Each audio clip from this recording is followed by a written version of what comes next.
सर्व मान्यवर आणि विचारमंचाच्या समोर उपस्थित असलेले सर्व विचारी कार्यकर्ते मित्र, खरं तर ज्ञानेश महाराज सरांना सगळे ओळखतात.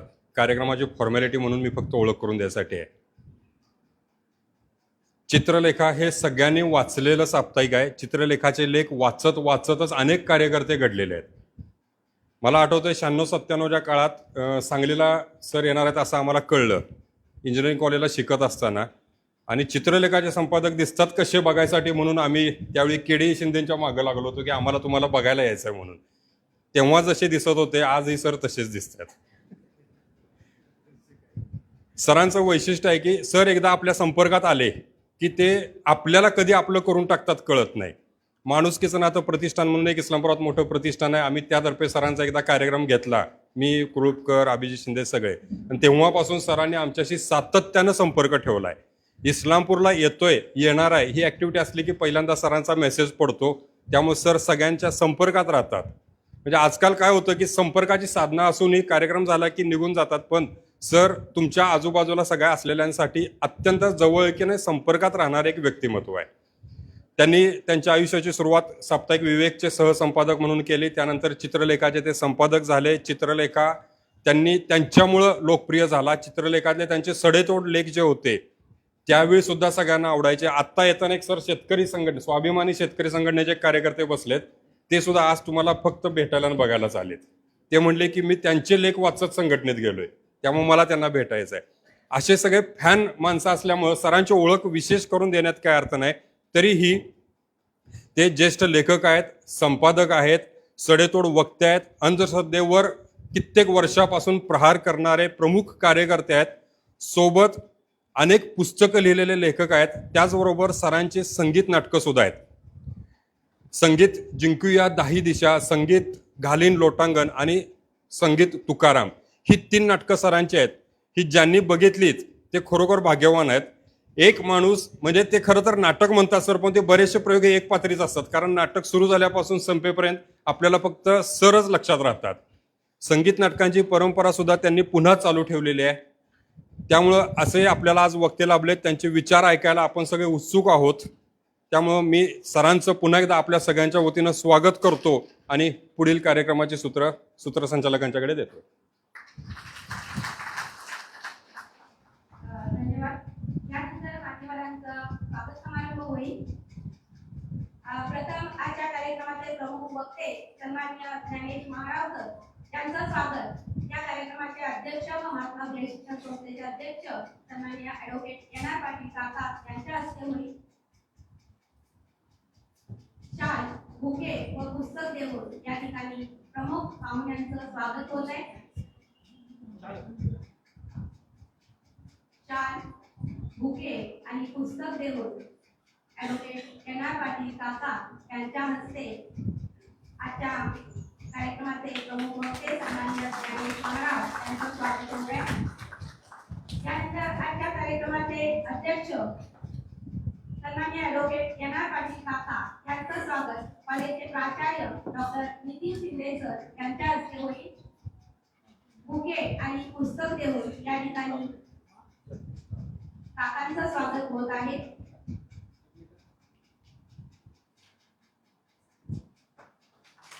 त्यानंतर आपल्या सर्वांच्या मार्गदर्शिका सन्माननीय सरोज पाटील माळी यांचं स्वागत कॉलेजचे प्राचार्य डॉक्टर नितीन शिंदे सर यांच्या हस्ते बुके आणि पुस्तक देऊन या ठिकाणी होत आहे. आपल्या पाठीवर नेहमी कौतुकाची छाप देणाऱ्या स्वागत या ठिकाणी होत आहे.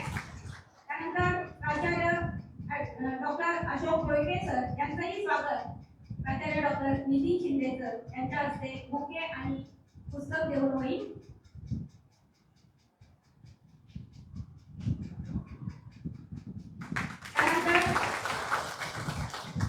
राहुल थोरात व्यवस्थापकीय संस्थापक अंधश्रद्धा निर्मूलन वार्तापत्र यांचं स्वागत माईंच्या हस्ते होईल. बुके आणि पुस्तक देऊन या ठिकाणी राहुल थोरात यांचं स्वागत या ठिकाणी माईंच्या हस्ते होत आहे.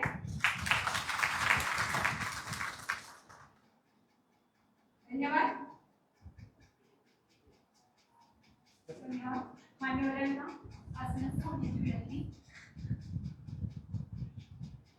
त्यानंतर अंधश्रद्धा निर्मूलन वार्तापत्राचा महात्मा फुले विशेषांकाचे प्रकाशन होईल. या विशेषांकाबद्दल माहिती देण्यासाठी मी विशाल मंचावरती आमंत्रित करते मान्य राहुल करप, व्यवस्थापकीय संपादक, अंधश्रद्धा निर्मूलन वार्तापत्र.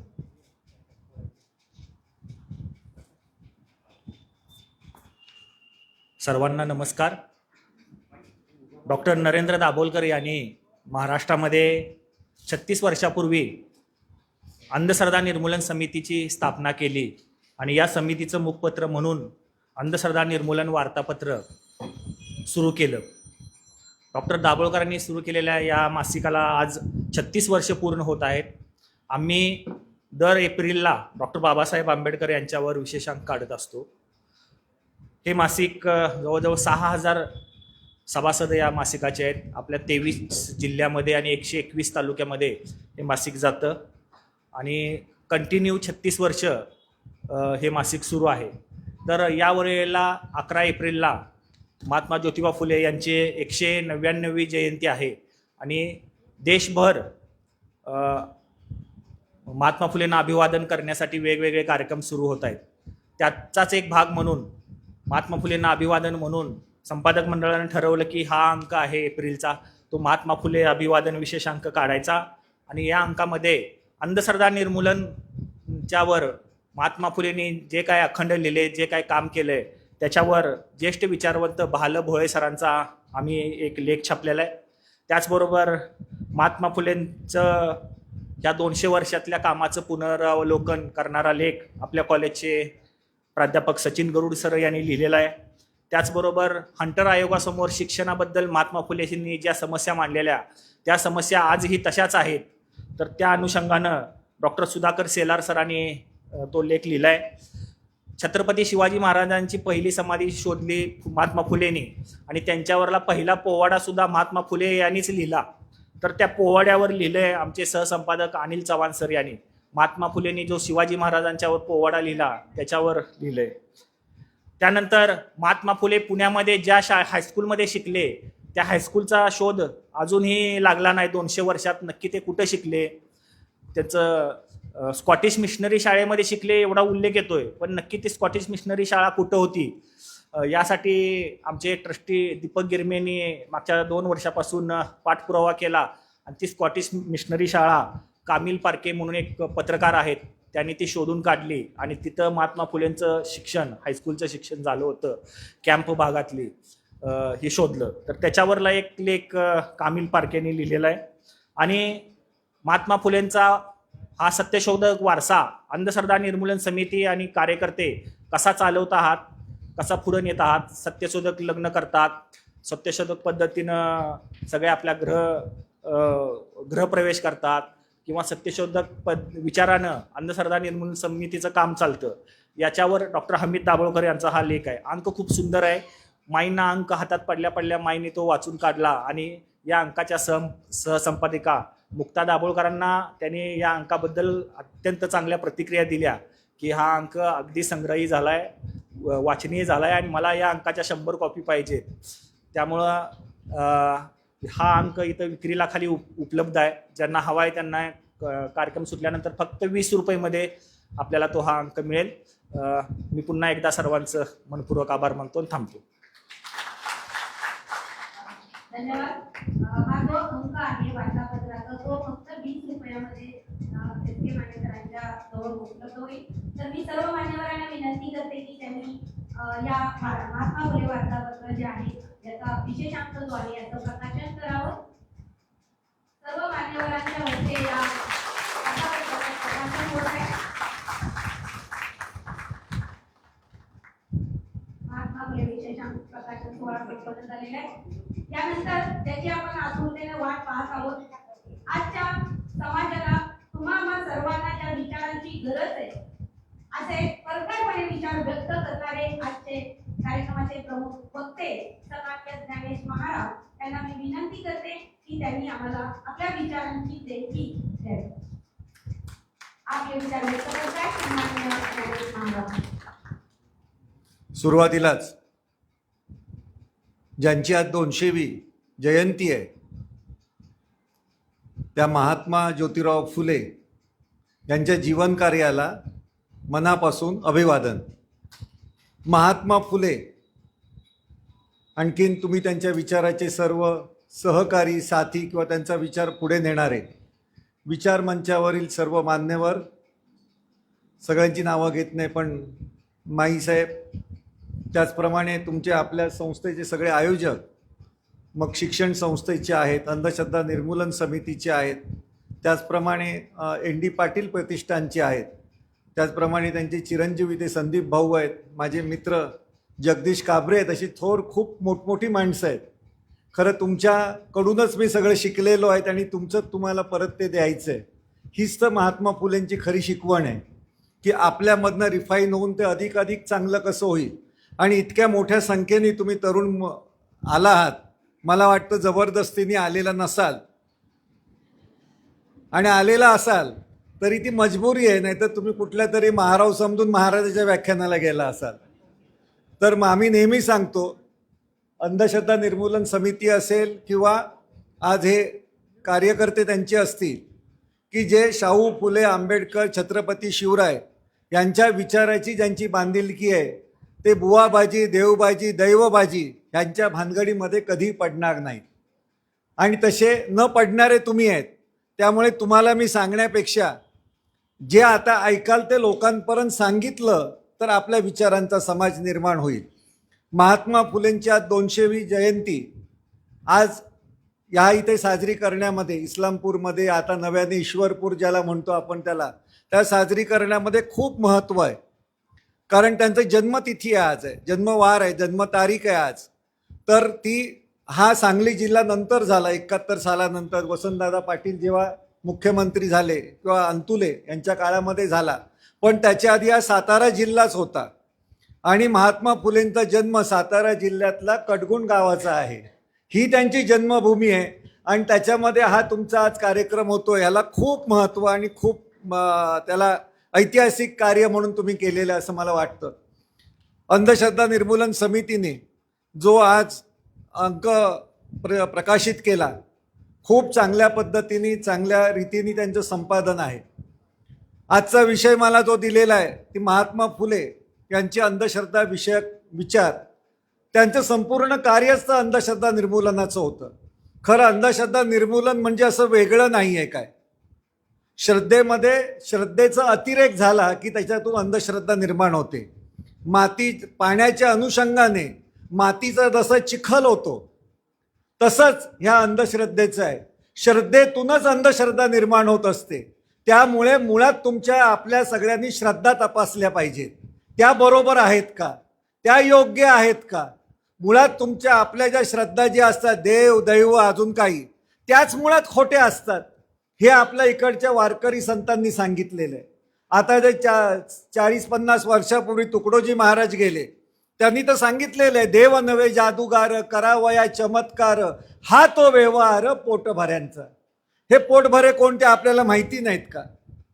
अजून 150 वर्षापूर्वी म्हणजे मुळात ज्याच्यावरती श्रद्धा असं म्हणतात त्याची जशी अवस्था असेल तर अंधश्रद्धेमधनं असे बुवाबाज का नाही निर्माण होणार.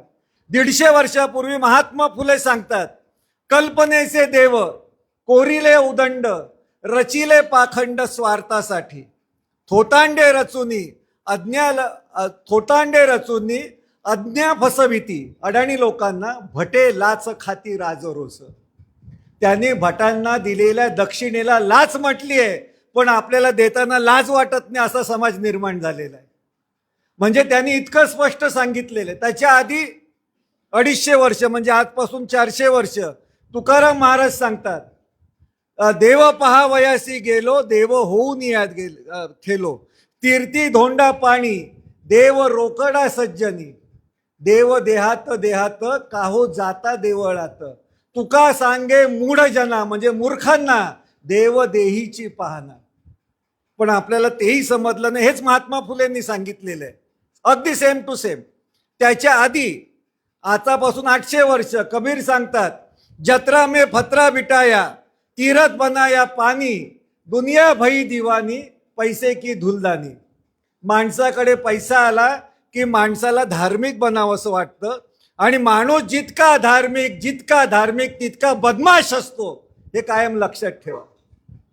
जो बदमाश असतो त्याच्या दारात काळी भावली लागली की समजायचं ब्लॅकचा लोचा झालेला आहे. कुठे एक सत्यनारायणची पूजा झाली की समजायचं क्रीम पोस्टला बदली झालेली आहे. कारण क्रीम पोस्टला बदली झाली आहे सगळ्यांना समजलं पाहिजे ना. म्हणजे काय, तर हप्ता मोठा झालेला आहे, म्हणजे हरामखोऱ्यांची ताकद वाढलेली आहे. तुम्हाला जर पोलीस खात्यातली लोक इथे असतील किंवा तुमचे कोण, आता तुम्ही पोलीस होणारच आहात सगळे, IPS BPS महिला पण होती.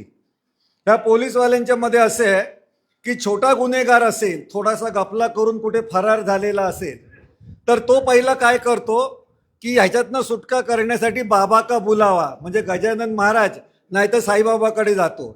तर कुठे मिळाला नाही तो फरार झालेला, तर पोलीसवाले जे असतात ना ते बरोबर गुरुवारी तिथे फिल्डिंग लावतात साईबाबाच्या इथे, नक्की सापडतो. हाफ मर्डरवाला असेल तर त्याला आंगणेवाडीच्या जत्रेत पकडतात, कारण तो बायकोला भेटायला नक्की तिकडे येईन किंवा आईला भेटायला, कारण ती जत्रेमधून गेला की ते सगळ्यातनं सुटका होते. त्याच्या पुढे अजून जर मोठी मर्डर आणखीन भानगड असेल खूप मोठी, तर बाकीचे मोठी झालेले फरार होतात आणि त्याला आपले सरकार सुद्धा त्यांना मोकळीक देतं थोडं मल्ल्या बेळाला पळून जायला. परंतु अजून मोठं असेल तर तिरुपतीला पकडलं जातं. हमखास तो त्या एका वर्षाच्या चोर पकडला जातो ना, या थोतांडातून पकडला जातो. हे महत्वाचं आहे. तर जितका माणूस धार्मिक असतो तितका बदमाश असतो. त्याच वेळी अमृतानुभवमध्ये ज्ञानेश्वर म्हणतात, देव हे कल्पित, शास्त्र हे शाब्दिक, पुराणे सकळिक बाष्कळिक. इतकं त्यांनी स्पष्ट सांगितलंय. पुराण कथा बिथा सगळ्या झूट आहे. आणि हेच महात्मा फुलेंनी सत्यधर्मामध्ये आपलं सत्सारच्या पहिल्या आणि दुसऱ्या भागामध्ये मत्स्य पुराण, अजून कुठली पुराणं, ह्यांची प्रचंड प्रमाणामध्ये चिरफाड केलेली आहे. खूप त्यांनी एकदम अशी टोकाची टीका केलेली आहे. अंधश्रद्धा निर्मूलन हे तेव्हापासून सुरू आहे. म्हणून आपला वारसा जो आहे तो महात्मा फुलेंशी आपण जोडतो. आणि ज्ञानेश्वरांनी असं म्हटलं म्हणून हिंदू हृदय सम्राटांचे वडील प्रबोधनकार ठाकरे असं म्हणतात की ह्या देशातला तरुण जेव्हा विचाराचा हातोडा हातात घेईल, तो विचाराचा पहिला हातोडा देवावरती आणखीन देवळावरती पडेल. हे काही गांजा पिऊन लिहिलेलं नाही त्यांनी, 26 सालामध्ये लिहिलेलं आहे.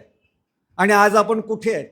आज माणसापेक्षा फत्तरी देवदेवतांना किंमत जास्त राहिली आहे. ज्या देशामध्ये दगडाला किंमत असते त्या देशामध्ये माणसाच्या बुद्धीला कधीच किंमत असू शकत नाही. हे आपल्याला महात्मा फुलेंनी सांगितलेलं आहे. या सगळ्याचा विचार केल्यानंतर आपल्या लक्षात येतं की आपण आपला जो हट्टीपणा आहे, सामाजिक हट्टीपणा आहे, तो मुद्दामून सोडला जात नाही किंवा सोडू नये यासाठी नवीन व्रत वैकल्य देव जन्माला घातलेले असतात. त्यामुळे प्रबोधनकार ठाकरे आणि महात्मा फुले पण म्हणतात की देव इकडून तिकडून जन्माला आले नाही, ज्याचं पोट त्याच्याशी बांधलंय त्या भटाच्या पोटातून जन्माला आलंय, ब्रह्माच्या नाभीतून आलेलं नाहीये. की जे असं म्हटलं जातं, तुम्ही हसायला काय हरकत नाही, हा मनापासून हसा, काय त्याच्यात कसले आहे ते निर्लज्जपणे काही करतात आणि आपण झालं त्याच्यावरती हसायला टाळ्या वाजवायला घाबरतो कशाला. ती काय माझी वाक्य आहेत, हे सरकारी वाक्यातनं मी बोलतोय सगळं. ह्या सगळ्या गोष्टी आपण लक्षात घेतल्यानंतर महात्मा फुले का मानायचे? आणि जर तुम्ही महात्मा फुले मानत असाल, आज तर इथे उघड्यावरचा कार्यक्रम आहे, लाईट आहे, माईक आहे, प्रकाश आहे, सगळं आहे.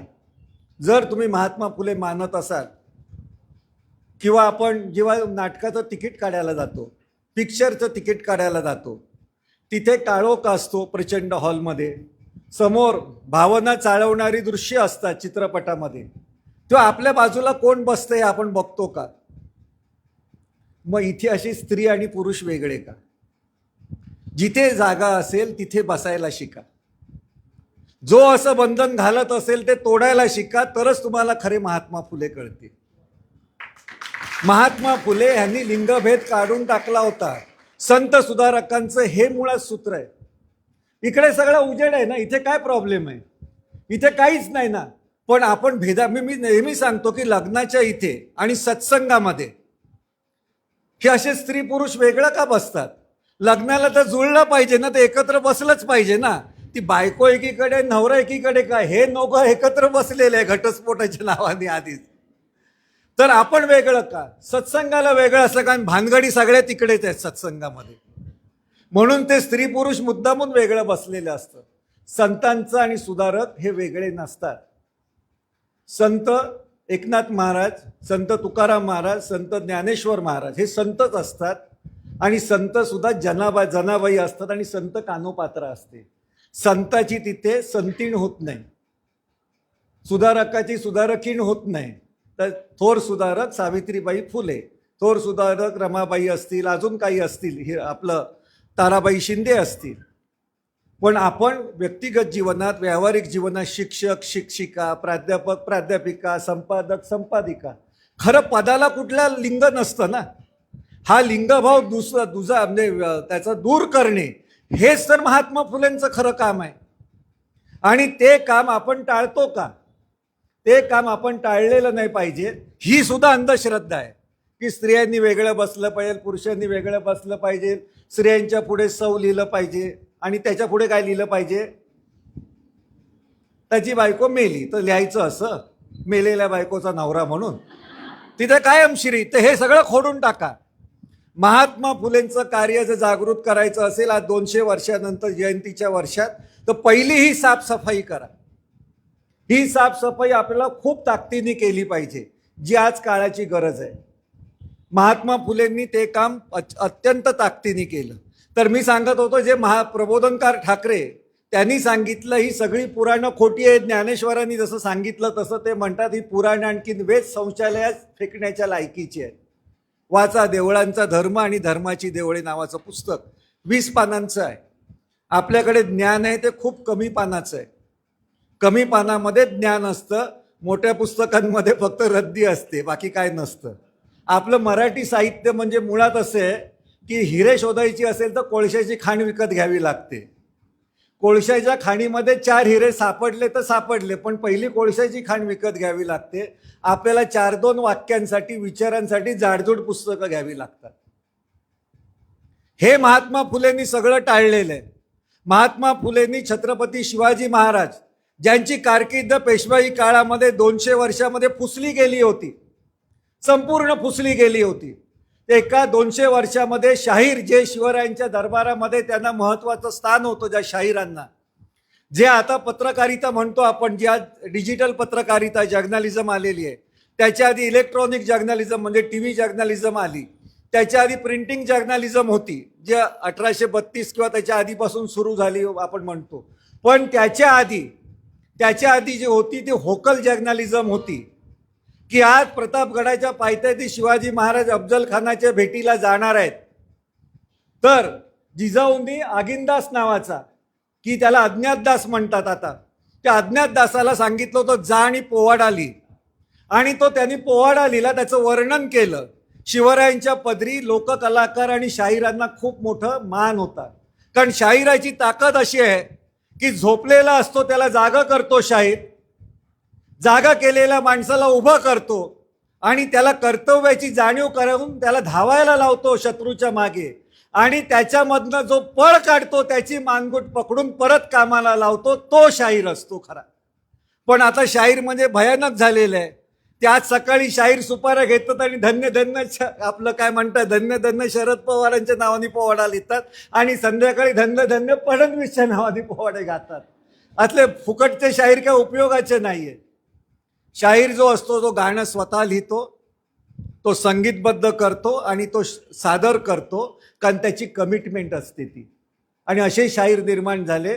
ते छत्रपतींच्या दरबारात होते, ते जे इतिहास सांगायचे, तर एक मावळा मेला तर त्या गावावरती अवकाळा पसरायची, आणि गावामध्ये असं वाटायचं की बाबा शिवाजी महाराजांचे वडील तर पेश असे करायचे की तिथेच त्या गावामध्ये ते शाहीर आणखीन जे शौर्य त्याचं सांगायचं, त्याच्यातून 100 मावळे नव्याने तयार व्हायचे.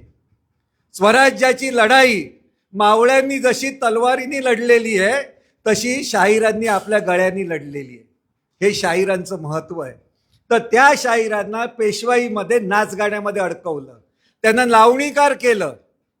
मग काय ते छान छान गाणी अशी लिहिली, आपल्या महिलांचं वर्णन करणारी, छबीदार असेल किंवा लटपट तुझं चालणं मोठ्या नखऱ्याचं असेल किंवा टुमदार गुणाची छान नवती भरजवान पुसारे आली कुठून, त्याच्यामध्ये आहे तलवार बिरवा चाललेली, पण ती सगळी रंगेल आणखीन नाच गाण्यांमध्ये अडकलेली होती. महात्मा फुले हे ग्रंथलेखक झाले होते. ज्या वयामध्ये तुम्ही 21व्या वर्षी शाळा कॉलेज सोडतात, त्या 21व्या वर्षी महात्मा फुलेंनी पहिली मुलींची शाळा काढली 20 आणि पहिली मुलींची शाळा निघालेली आपला 1848 मध्ये. 21व्या वर्षी त्यांना दुःखाचं कारण कळलं की कोणाची शाळा काढावी, कशासाठी काढावी. ती सर्वांसाठी ह्या देशातली पहिली महिलांची शाळा, मुलींची शाळा ही महात्मा फुलेंनी काढलेली आहे. आणि त्याच्याबद्दल तुम्हाला अभिमान वाटला पाहिजे, विशेषतः पुरुषांना, की माझी आई किमान शिकलेली आहे आज काहीतरी, माझी बहीण तर ग्रॅज्युएट असेल, माझी मैत्रीण असेल ती शिकलेली आहे. शिकलेल्या बायका आपल्याला मिळतात ते महात्मा फुलेंमुळे, आणखीन सावित्रीबाई फुलेंमुळे. पहिली जी शिकणारी सावित्रीबाई फुले होती. आज तुम्ही महिला ज्या आहेत त्या ऑफिसर बनतात, खूप अभिमानाची गोष्ट आहे. पण लक्षात ठेवा पुढे काय होणार आहेत ते. ऑफिसर नवरा असेल तर तो सांगतो की आज मला उशीर होणार आहे, कारण महारावांचं कर्ज जे आहे त्यांना शॉर्टकट सांगायचं आहे, तर मला हॉटेलमध्ये बसावं लागेल आणि मी 2-4 तासांनी येईल. पण महिला आहेत तर किती मोठं ऑफिसर झाल्या तरी कामाची वेळ संपल्यानंतरच घरी आलं पाहिजे. या हरामखोऱ्या आधी पहिलं तपास संपवायचे असतील तर ऑफिसर बनवा. तिला पण सांगायचं. माझ्याकडे माझी बहीण होती जी DYSP म्हणून रिटायर झाली. आमच्याकडे माझं संपादक म्हणून कोणी कधी आलं तरी आम्ही सांगायचो, आतमध्ये बसलेलो असलो तरी, की त्यांना सांगा आता वेळ नाही, उद्या या. पण हेच जर बहिणीच्या बाबतीत झालं, तिला भेटायला कोणतरी आला, जे आई वडील कोण मुलगा आला की आपण अडचणीत आहोत, आणि तिने जर चुकून सांगितलं मी आता खरंच थकलेली आहे, तर तू जरा जाऊन सांग की मी आता नाही आहे, त्या झोपलेल्या आहेत, तर आम्ही तिला सांगायचो तुझंच जाऊन तू सांग म्हणून. हे आजही होतं, अशाच पद्धतीने घडतं. ते जर मोडून काढायचं असेल तर आपण शिकलं पाहिजे. आणि शिकण्यासाठी पहिली शिक्षिका कशी झाली, पहिली विद्यार्थिनी कशी झाली हे समजलं पाहिजे. आज लग्नाच्या बाजारात पटकन खपाव्या म्हणून सगळे त्या वधूवर सूचक मंडळामध्ये जा. आपली मुलगी कशी पाहिजे, तर शाळेत शिक्षिका पाहिजे. का दुपारची शाळा असेल तर 2 वेळेचं जेवण करून जाते ना, कारण संध्याकाळी तर जेवण सासऱ्याच्या घशामध्ये उतरतच नाही ना, कारण सुनेच्या हातचं चांगलं असतं. नवरा नालायक असेल तर ती बिचारी शिकवण्या घेते, आपलं कर्जबाजारीपणा काढते. म्हणून शिक्षिका पाहिजे, प्राध्यापिका पाहिजे, कारण ती मुलांच्या संगतीमध्ये जास्त वेळ असते.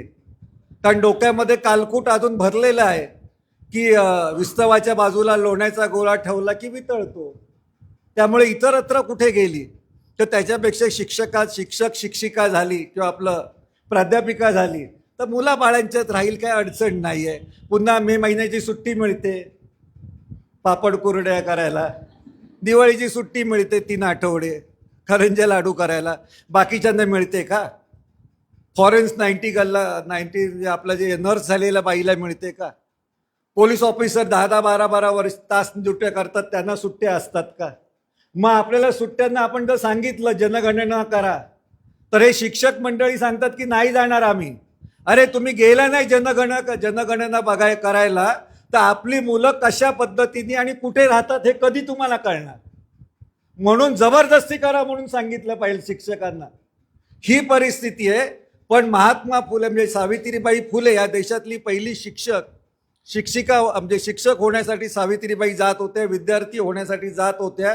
तेव्हा जाताना दुसरं एक लुगडं बकोटीला बांधून जायच्या, कारण जाताना त्यांच्या अंगावरती शेणगोळे दगडगोळे फेकून मारायचे, त्या रक्तबंबाळ व्हायच्या, त्यांचे कपडे खराब व्हायचे, त्या आडोशाला उभ्या राहायच्या, ते लुगडं बदलायच्या, साडी बदलायच्या आणि नंतर शिकायला आणि शिकवायला जायच्या. पहिली विद्यार्थिनी अशी झालेली आहे.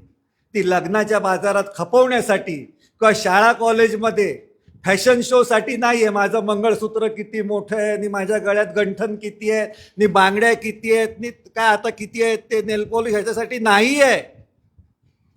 पहिलं शाळेतल्या शिक्षकांना जर शिकवायचं असेल, सामाजिक शिक्षक सुद्धा असेल, त्यांनी समाजामध्ये जे जे दारिद्र्य आहे ते लक्षात घेऊन स्वतःचा पेहराव केला पाहिजे. नाहीतर तुमच्या काय संपत्तीच्या ताकदीवरती लोकांना तुम्ही नमवतात. आम्ही एक महापौरबाई ठाण्याच्या होत्या, जाडजूड मग 10 तोळ्याचं मंगळसूत्र होतं. मी म्हटलं झोपडपट्टीमध्ये गेल्यानंतर तुमच्याशी कोण बोलणार? फॉर्च्युनरची गाडी घेऊन गेल्यानंतर असेल तर तुमच्या घरात ठेवा ना ती. तुमच्या श्रीमंतीचा माज दाखवल्यानंतर तुम्हाला गरिबांची दुःख कळणार कशी? तुम्ही लोकप्रतिनिधी आहात ना. आणि हे का लक्षात घ्यायचं तर महात्मा फुले 6 वर्ष पुणे महानगरपालिकेचे नगरसेवक होते म्हणून, आणि त्यांनी काय काय काम केलंय समजून घेण्यासाठी. हे आपल्याला समजलं तर आपल्या सामाजिक अंधश्रद्धा सुद्धा दूर होतील. हे त्यांनी इतकं काम केलं. आपल्याला ती सावित्रीबाई माहिती नाहीये. आजही मोठ्या प्रमाणावरती म्हणजे घरचा आता रीतिरिवाज तुम्ही मानत असतील की नाही माहिती नाही, पण त्या सावित्रीबाई फुले माहिती नसेल, पण सत्यवान सावित्रीची कथा सगळ्यांना माहिती आहे. हे जे मी सांगितलं आता ती सावित्रीबाई काही माहिती नाही, जिने प्रत्येक स्त्रियांचा उद्धार केलेला आहे. पण ती सावित्री सत्यवानाची कथा माहिती आहे. तो मेला, त्याच्यानंतर तिने धावा केला देवाचा, देव आला. आता ICU मध्ये नवरा पडला तर त्याचे पैसे द्यायला सांगतो की बाकी काय नाही, पहिले पैसे द्या नंतर ICU मध्ये टाकीन, तेव्हा धावा बिवा करावा नाही लागत. डॉक्टर काय ऐकत नाही आपल्याला. डॉक्टरला पैसे दिले 5 लाख तरी तो सांगतो काय माहितीये की ऑपरेशन होईल का? आपण विचारलं नीट ऑपरेशन होईल का? तो म्हणे वरतीच बघेल काय तो. अरे मग खाली पैसे कशाला भरायला सांगतो ना, आम्ही वरती जाऊन भरले असते. तर ती सावित्री, सत्यवान सावित्रीची कथा आहे. त्याच्यामध्ये जे महात्मा फुलेंनी पण सांगितलेलं, जे सत्यवान सावित्रीची कथा आहे, तो सत्यवान जिवंत झाल्यानंतर त्याचं काय झालं ते आपल्याला माहिती नाही.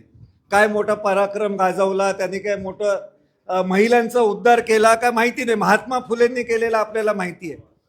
तर ती सावित्री जी आहे, सावित्री, सत्यवान सावित्रीचं व्रत आहे. त्या वटपौर्णिमेला 7 फेऱ्या मारल्या की 7 जन्मामध्ये तोच नवरा मिळतो. हा जो विषय आहे तो पुनर्जन्माशी संबंधित आहे. हे तुम्हाला लादायचं असेल तर एक खूळ करावं लागतं. तर तुम्ही जर स्त्रिया असतील, पुरुष असतील, की आपली बायको फेऱ्या मारायला लागली की तिला विचारायचं काय माझा चॉईस काय लक्षात घेते की नाही? ह्या जन्मात ठीक आहे, पुढच्या जन्मात अजून कशाला पाहिजे भानगड? पुन्हा त्या नवऱ्याने काय बाहेर शेण खाल्लं आणि त्याच्या कर्मविपाका सिद्धांताप्रमाणे त्यांनी काय गफले केले, अमुक केले, बाहेर भानगडी काय केल्या, त्यांनी शेण खाल्ल्यानंतर तो डुक्कर होणार असेल पुढच्या जन्मामध्ये, तर फेऱ्या मारून आपण कशाला डुकरीण व्हायचं?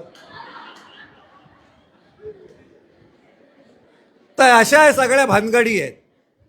हे पुराण जर वाचायचं असेल तर महात्मा फुले जरूर वाचा.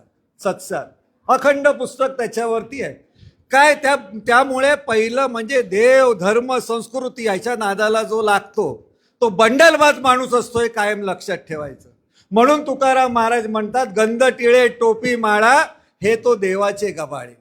हे भिकारपण आहे आणि त्याला आपण प्रतिष्ठा देतो.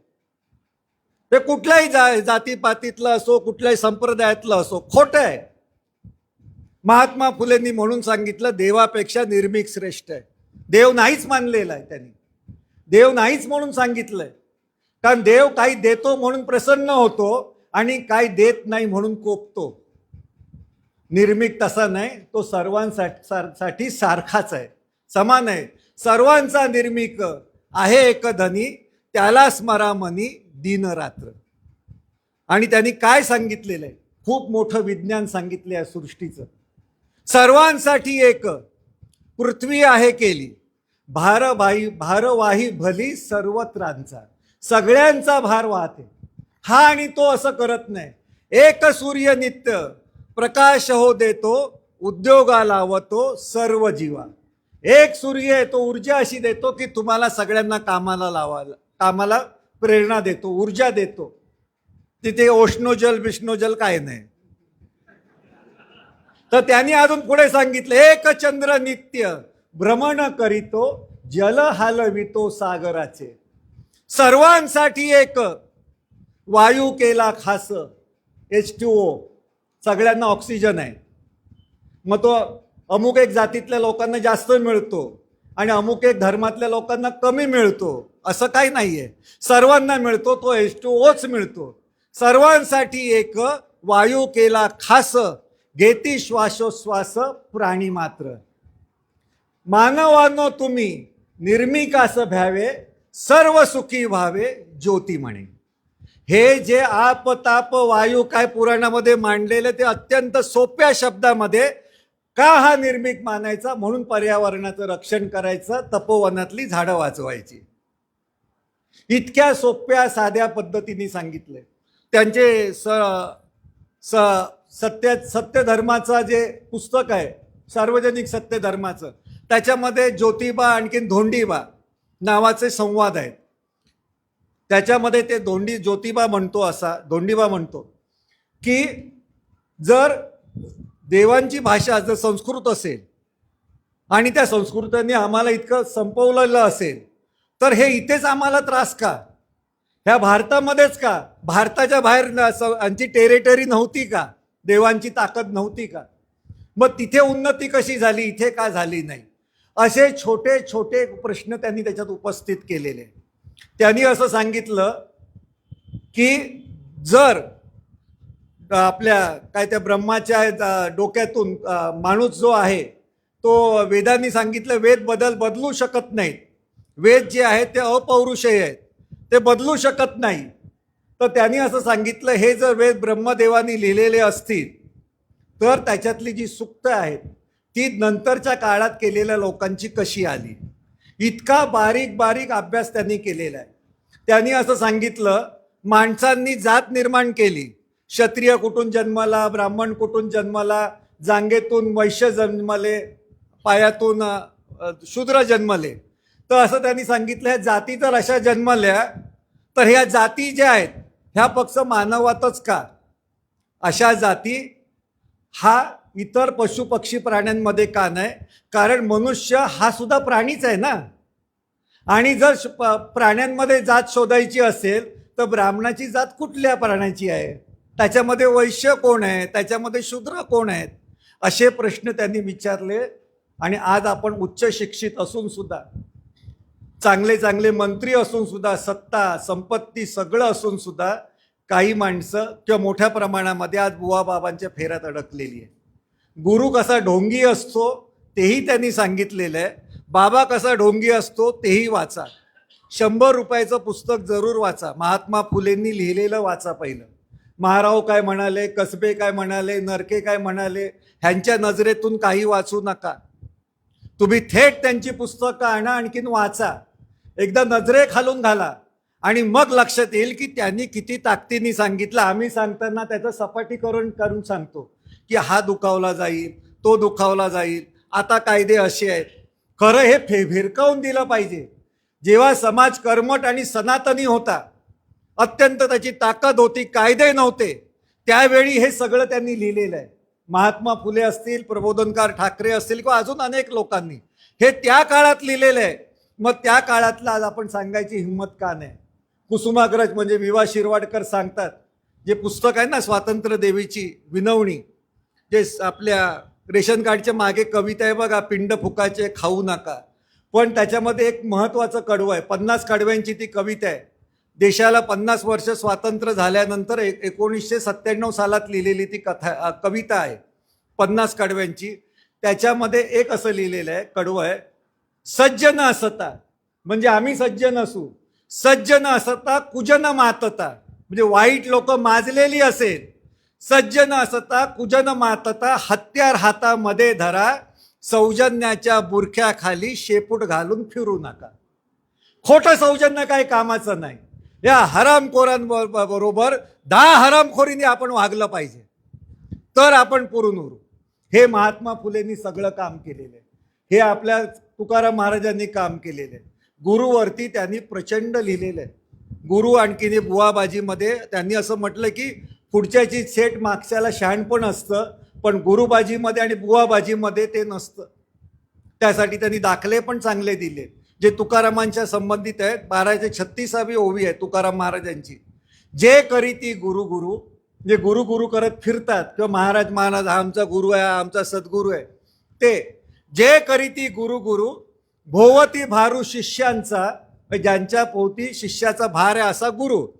जे करीती गुरु गुरु, भोवती भारू शिष्यांचा पूस नाही पायचार मनुष्य परी कुत्री ती. म्हणजे ते शिष्य सुद्धा कुत्रे, आणखीन तो गुरु सुद्धा कुत्रा असतो. इतक्या पद्धतीने त्या कुत्रा हा गुरु कसा आहे ह्याच्यावरती त्यांचं पूर्ण अखंड आहे, की जो आज बोलायचं झालं तर 10 मिनिटं तो अखंड सांगावा लागेल. तुम्ही वाचा ते, त्याची खूप आज नितांत गरज आहे. हे डोंगी बुवा बिवा माजतात ते उगाचच नाही आहे. त्यांना सत्तेचा आशीर्वाद असल्याशिवाय एका दिवसात कसे एवढे पोलीस बिलीस पत्रकार सगळे सजग झाले. तुमच्या राजकारणासाठी होतात, नाही तर शोषण हे कायम होत असतं. महात्मा फुलेंनी ते काम केलं आणि प्रचंड मोठं काम करून समाजामध्ये जी अंधश्रद्धा होती, अस्पृश्यतेबद्दल असेल, अजून काही बद्दल असेल, त्यांनी काय काम केलं, त्यांनी हौद मोकळे केले. एक कविता आहे, आपल्या आत्माराम पाटील नावाचे शाहीर होते, ज्यांच्यामुळे मुंबई महाराष्ट्राला मिळाली. 2010 मध्ये गेले. त्यांनी कमीत कमी शब्दामध्ये शाहिरीमधून त्यांनी ते गाणं लिहिलं. त्याचे शब्द सांगतो तुम्हाला. खूप चांगल्या पद्धतीने त्यांनी हे केलं. त्यांनी शिवाजी महाराजांचा पोवाडा लिहिला, जे मगाशी तुम्हाला सोडला तो विषय आता आठवला म्हणून, की त्यांनी आल्यानंतर त्याच्यावरती रिपोर्टने लिहिला. समाधीचा शोध घेतला, आले आणि पहिलं काम काय केलं असेल तर बंद डोळे केले. बंद डोळे करून त्यांच्या लक्षात आलं की हीच परिस्थिती, आजचीच परिस्थिती शिवाजी महाराजांच्या काळात होती. पण शिवाजी महाराजांनी स्वराज्य नावाची कल्पना, जी लोकांना माहिती पण नव्हती, ह्याला स्वराज्य म्हणतात. अच्छे दिन कुठे आपल्याला माहिती होते. त्यांनी सांगितलं 15 लाख देऊ, कोणाच्या खिशातून देऊ, गेले कुठे. तर स्वराज्य हा जुमला नव्हता, तर ती त्यांच्या आतली प्रेरणा होती, स्वाभिमान जागवणारी, म्हणजे स्वराज्य होती. त्या स्वराज्याची कल्पना म्हणजे ज्यांचे वडील आदिलशाकडे सरदार आहेत, त्यांनी स्वराज्य सांगायचं, पण त्यांना कोणी प्रश्न विचारला नाही. प्रत्येकाला वाटलं पाहिजे की माझं राज्य आहे. त्यानुसार त्यांनी स्वराज्याची कल्पना मांडली. महात्मा फुलेंच्या लक्षात आलं की शिवाजी महाराजांचं नाव घेतलं तरच समाज जागृत होईल. आणि 200 वर्ष नाच गाण्यामध्ये जे शाहीर होते, त्या शाहिरांना दुरुस्त करण्यासाठी महात्मा फुले ग्रंथलेखक झाले नाहीत, तर महात्मा फुले शाहीर झाले स्वतः. आणि तो 36 चौकाचा पोवाडा लिहिला. त्या पोवाड्यामध्ये शिवाजी महाराजांवरती हजारो पानांची पुस्तकं लिहिलेली आहेत. जे शाहीर नव्हते, ज्यांनी शाहिरी कधी केली नाही, ते शिवशाहीर म्हणून मिरवले आणि महाराष्ट्राला लुटलं आणि शेवटी महाराष्ट्र भूषण पुरस्कार घेऊन तांगड्यावरती करून वरती गेले. ज्या जातीला 400 वर्षापेक्षा जास्त इतिहास नाही, ते इतिहासकार झाले. ते खरा इतिहास कसा लिहिणार तुमचा? ते सोयीने आणखीन त्यांच्या स्वार्थासाठी, मोठेपणासाठी इतिहास लिहिला. पण महात्मा फुलेंनी लक्षात घेतलं की जर आपल्याला इतिहास सांगायचा असेल तर शाहीर बनूनच सांगितलं पाहिजे. म्हणून त्यांनी कुलवाडी कुलभूषण पोवाडा सांगतो भोसल्यांचा, छत्रपती शिवाजी महाराजांचा हा पोवाडा लिहिला. त्यांचं जे लिखाण होतं ते नटवं कलाबुतू शब्दांचं नव्हतं. जिथे शब्द जसा पाहिजे तसाच त्यांनी टाकलेला आहे. त्याच्यात काय दयामाया त्यांनी दाखवलेली नाही. भटेलाचं खाती राजरोस, म्हणजे भटे हे खातात, दक्षिणे देणारा आणखीन घेणारा दोन्ही दोषी आहे त्यामध्ये. कंती दिल्याशिवाय आपल्या अकलेची वास्तू सुद्धा शांत होत नाही ना डोक्याची, की आपल्या आईवडिलांचं पाय घरात घेऊन आपली वास्तू शांत होत नाही. त्या भटाच्या मड्यावरती आपण जेव्हा काय ते तीर्थ काय दक्षिणा टाकू, तेव्हा आपल्याला वाटतं की बरं झालं, की लोक सांगतात देवा ब्राह्मणांच्या साक्षीने लग्न केलं. मग हे बाकीचे काय दगड होते काय फक्त? मग आहेर त्यांनी दिला की आम्ही दिला? देवा ब्राह्मणांचं नंतर बघ, आधी पहिले जाऊन रजिस्टर कर. बायकोनी सांगितलं लग्न झाल्यानंतर की आपण रजिस्ट्रेशन लग्न करू, ते सांगतात बघू म्हणून. अंदाज घेतात वर्षाचा, वर्षभराचा, आणि मग लग्न रजिस्टर करतात. जे थेट रजिस्टर करतात ना, ते लोक वेगळी असतात, ते विचारांनीच वेगळी असतात. 6 महिन्यामध्ये ती हक्क काय सांगेल का, आपलं काय ओपन करायचं नाही, तिचं किती आपलं किती उत्पन्न, हे सगळा अंदाज घेऊन पहिलं जर लग्न करणार असेल आणि महात्मा फुले मानत असाल, सांगायचं पहिलं रजिस्टर करायचं आणि मग लग्न करायचं लोकांच्या देखत. ही सुरुवात करा. हे महात्मा फुलेंनी सगळं केलेलं आहे. मरायच्या आधी सुद्धा आपली इस्टेट, ज्या बाईचा जो पुत्र होता, जी काशीबाई, त्या मुलाला त्यांनी डॉक्टर बनवलं आणि त्या मुलाच्या नावावरती हयातीमध्ये संपूर्ण आपली इस्टेट त्याला दान केली. म्हणून सावित्रीबाईंना त्यांच्यावरती संपूर्ण समाजाने बहिष्कार टाकलेला असताना सुद्धा सावित्रीबाईंनी स्वतः हातात मडकं धरून त्यांना अग्नी दिलेला आहे. इतकी स्त्री कणखर करण्याचं काम महात्मा फुलेंनी केलं. मग त्यांनी शिवाजी सांगताना काय केलं, बाकीचं ग्रंथलेखन किंवा रिपोर्ट लिहिला नाही, तर त्यांनी पोवाडा लिहिला. कुलवाडी कुलभूषण पवाडा सांगतो भोसल्यांचा छत्रपती शिवाजी महाराजांचा. तो पोवाड्याचा बराचसा भाग ह्याच्यामध्ये पोवाडा नाही, पण तो कसा शोधला काय शोधला हे जरूर हा अंक घ्या विकत. पण त्याच्यात नसलेली गोष्ट सांगतो मी, म्हणजे शिवाजी महाराजांची मोठमोठी जाडजूड पुस्तकं एका तागडीत ठेवली आणि हे 50 शब्द, एक चौक आहे तो 50 चौक, म्हणजे शेवटचा चौक आहे तो एका तागडीत ठेवला तर ह्याचं वजन जास्त होईल, कारण त्याच्यात कलाबतू शब्द नाहीये. की सईबाई अंतपुरात उभ्या आहेत, एकदम अंतपुरात, आपल्या दरबारापर्यंत आपण जाऊ शकतो, पण हे अंतपुरात उभे आहे. चैतन्याचा सुवास आला, सईबाईंचं मन तिथर बितर झालं, मंदशी झुळूक आली, सईबाईंना आतून गुदगुल्या व्हायला लागल्या आणि मनात आलं महाराज तो आले नाहीत का, आणि बाजूला बघतात तर साक्षीला महाराज हजर. अशी छटेल रंगबाजी म्हणजे शिवाजी महाराजांचं चरित्र नाहीये. आपल्याला मनात येतं हे तुला बाबा कसं माहिती अंतपुरात म्हणजे बेडरूममध्ये काय झालेलं, ते पूर्वसंचित ना त्यांचं, मागच्या जन्मातलं सगळं आठवतं आणि मग ते त्या जन्मामध्ये हे कुत्री मांजरं झुरळं बिरळं होऊन मग त्यांना हा नरदेह प्राप्त होतो. तर आम्हाला असं वाटतं नेहमी की ते शिवाजी महाराज जेव्हा अंतपुरामध्ये सईबाईंना भेटायला गेले असतील तेव्हा हे शिवशाहीर आडाला म्हणजे सिलिंगला झुरळ नाही तर पाल होऊन चिकटलेले असतील आणि त्यांची स्मरणशक्ती दांडगी ना, ते सगळ्या योनीतनं फिरून सुद्धा त्यांना आठवतं हे, आणि त्यांना आपण पैसा दिला, त्यांना मोठं केलं. आणि हे महात्मा फुलेंनी सांगितलेलं आपल्याला कळलं. त्यांनी काय लिहिलंय, मावळे जरी सोबतीला यवन जेरीसा आणीला. फक्त मावळे होते, कोण सरदार नव्हते, शूरवीर नव्हते, पण त्यांनी यवनाला म्हणजे शत्रूला जेरीस आणला. बाळगी जरी संपत्तीला लोभ द्रव्याचा नाही केला, त्याचं प्रदर्शन केलं नाही. माझ्याकडे किती संपत्ती आहे हातातल्या अंगठ्यांवरनं आणि गाड्यांवरनं दाखवलं नाही, की शिवाजी महाराजांनी सांगितलं नाही की माझा घोडा हा फक्त चंदेरी रंगाचा आणि सोनेरी रंगाचा पाहिजे. जो घोडा आला असेल त्याच्यावरती मान ठोकून ते पुढे गेले, कारण त्यांचं ध्येय निश्चित होतं. घोडे बदलले असतील त्यांनी, तलवारी बदलल्या असतील, लोभ द्रव्याचा नाही केला. म्हणून त्यांच्या गळ्यामध्ये कवड्यांची माळ आहे, मोठमोठ्या जाडजूड चेनी नाही आहेत, हातात अंगठ्या नाही आहेत. आधी सोडिले आळसाला लढवी अचाट बुद्धीला. आळस सोडला, जेवाचं काम तेव्हा केलं आणि बुद्धी त्याच्यासाठी वापरली, आग्र्याहून सुटका करून घेतली, अनेक गोष्टी केल्या. कमी नाही कारस्थानीला हळूच वळवी लोकांना. कारस्थान केलं आणि लोकांना जिंकलं, छाप पाडून लोकांचा काटा काढला आणि वेळेला काटा काढून स्वतःची छाप पाडलेली आहे लोकांवर. पहिला झटे फितुरीला अखेर करी लढाईला. आधी आपल्यातले फितूर त्यांनी ओळखले आणि मग लढाई सुरुवात केली, म्हणून ते लढाया जिंकू शकले. युक्तीने बचवी जीवाला कधी भीना संकटाला. अनेक प्रसंग आले, पण केव्हा माघार घ्यायची आणि केव्हा हल्ला करायचा त्यांनी ठरवलेलं होतं. बनवी नव्या नव्या कायद्याला टळेना रयत सुखाला. कायदे असे बनवायचे की ज्याच्यामधून रयतेला सुखी करता येईल. विरोधी पक्षात असताना जीएसटीला विरोध करायचा आणि सत्तेवरती आल्यानंतर जीएसटी लादायची. असले उलटे धंदे मोदी सरकारसारखे त्यांनी नाही केले. कायदे बनवले, पण कोरोनासारखे दिवसाला 50 वेळा कायदे आरोग्य मंत्र्याला बदलायला लावले. नोटाबंदीमध्ये रोज कायदा रिझर्व्ह बँकेचा गव्हर्नर बदलायचा, त्याच्यामध्ये शेतकरी पूर्ण उद्ध्वस्त झाला, संपवून टाकला. ह्या पद्धतीने केलं.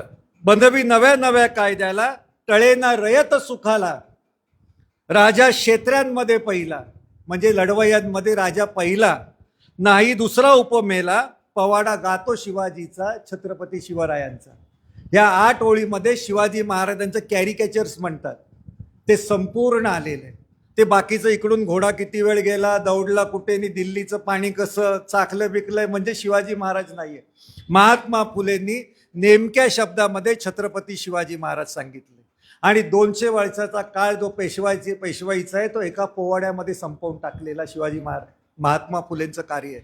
लिहायचं कसं आणि कशासाठी लिहायचं हे त्यांना नक्की माहिती होतं. लोकांच्या ज्या अंधश्रद्धा होत्या त्यावेळी होतं शाहीर म्हटलं की त्यांनी लावण्याच लिहिल्या पाहिजे आणि त्यावेळेपासून छत्रपतींचा पोवाडा लिहिल्यानंतर त्यानंतर अनेक शाहीर हे छत्रपतींचा पोवाडा लिहायला लागले. अण्णाभाऊ साठेंनी तर तो गणामधला गणपती काढला आणि तिथे छत्रपती शिवाजी महाराजांचा प्रवेश त्यांनी घातला त्याच्यामध्ये. अनेक नंतर शाहिरांनी संपूर्ण बदल केला आणि त्यांनी अनेक आपले जे सामाजिक क्षेत्रामध्ये समाजसुधारक आहेत त्यांची नावं घेतली. शाहीर साबळे तुम्हाला माहिती असतील नाव ऐकून.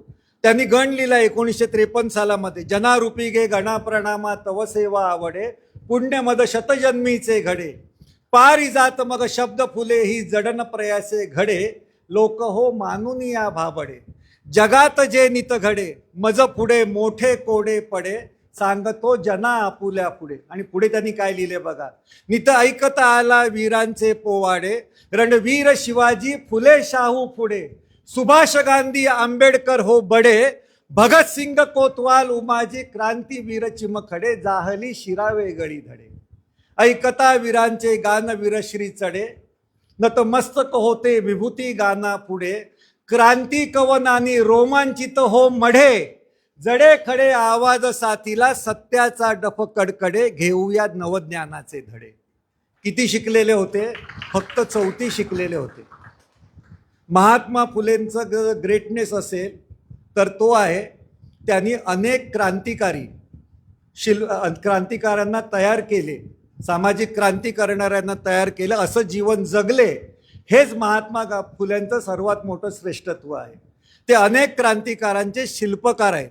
त्यांच्यातून प्रबोधनकार ठाकरे, राजर्षी शाहू महाराज, भास्करराव आपले जाधव किंवा आपले मुकुंदराव पाटील, अनेक लोक पुढच्या डॉक्टर बाबासाहेब आंबेडकर, सयाजीराव गायकवाड, प्रबोधनकार ठाकरे, भाऊराव पाटील, कर्मवीर भाऊराव पाटील, क्रांतिसिंह नाना पाटील, जगदाळे गुरुजी, एनडी सर, माधवराव बागल, एकापेक्षा एक प्रचंड समाज परिवर्तन घडवणारी माणसं निर्माण केली. म्हणून महात्मा फुले ग्रेट आहे.